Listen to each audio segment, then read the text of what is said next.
what makes somebody a difficult person. Yes? Irate or uninformed. Irate or uninformed. Super. What else? Not able to listen. Not able to listen. Okay. A micromanager? Argumentative? Stubborn. Attitude? Unreasonable? A know-it-all? Having a bad day. What else? Needs to be in control. All right, you've heard a lot of words spoken here, whether it is egocentric, argumentative, ill-informed. Now, in a moment of truth, how many of you, and I'd like to see a show of hands, how many of you have ever been a difficult person? Okay. So what that leads me to believe is that as we're talking about difficult people, we not only have to be looking at it from the other person's point of view, we need to be looking at it from our own point of view. And the disclaimer that I'm going to give you are the tools that I'm giving you to use have been proven and they do work. I know it because I use it. I know it because my clients use it. But I also want to give you the full disclaimer that if you yourself are having a bad day, or you have a high need to be in control, and you're in an argumentative mood, and you're a little egocentric, that you might be contributing to the problem.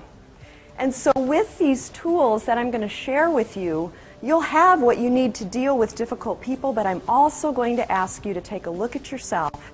And when you're with a difficult person, ask yourself this question, because it's a good one. What part do I play in this? But the difference between a successful person and a stressful person is a small nuance, and the sooner you accept this nuance, the better off you'll be, and here it is. The successful person knows that you can have it all, do it all, and be it all, just not all at once. And once you make that adjustment in your thinking that you can have it all, do it all, and be it all, but you're just going to choose not to do it all at once, it gets easier to say no, because you realize that no sometimes just means not now. Not today, not this season, not now. And it doesn't mean that because you're saying no today that you're saying no forever and ever and ever, because you're really not. You're saying no right now, or no, not now. And one of the myths that keeps us saying yes is that we're afraid if we say no once, we'll never be asked again. Is that true? I see some heads nodding there. We get nervous when it's time to have a tough conversation with somebody, whether it's somebody we love or somebody we work with, somebody somebody we don't. And the reason we get nervous is we haven't really learned how to manage conversations in a positive way, in a way that benefits everybody that's in the discussion, in a way that brings you closer together and improves a working relationship rather than destroying it.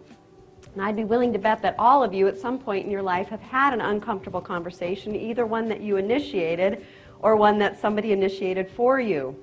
And the information that I'm going to share with you this afternoon will help you depending on what side of the conversation you're on in the future, whether you're initiating it or whether you're responding to it.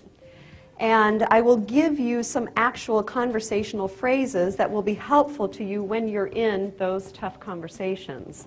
But let me just see a show of hands. How many of you have had an uncomfortable conversation with somebody any time in the last month? Okay, question. Is it possible to be one of those last two and open? It absolutely is, and all it means is you're schizophrenic.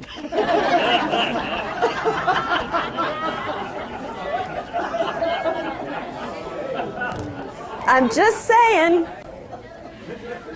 No, that's a great question, and thanks for being a good sport with me. Here's the next precept, if you're keeping track here.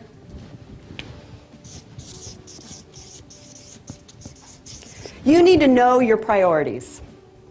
You need to know your priorities, and the reason you need to know your priorities is because knowing, K-N-O-W-I-N-G, leads to easier knowing. N-O-I-N-G. Now, if I asked a room full of women, what are your priorities? I would probably hear, as I often do, faith, family, work, exercise, personal development, whatever the case may be. But if you really want to know what your priorities are, look at your schedule and your checkbook. Where are you spending your time and where are you spending your money?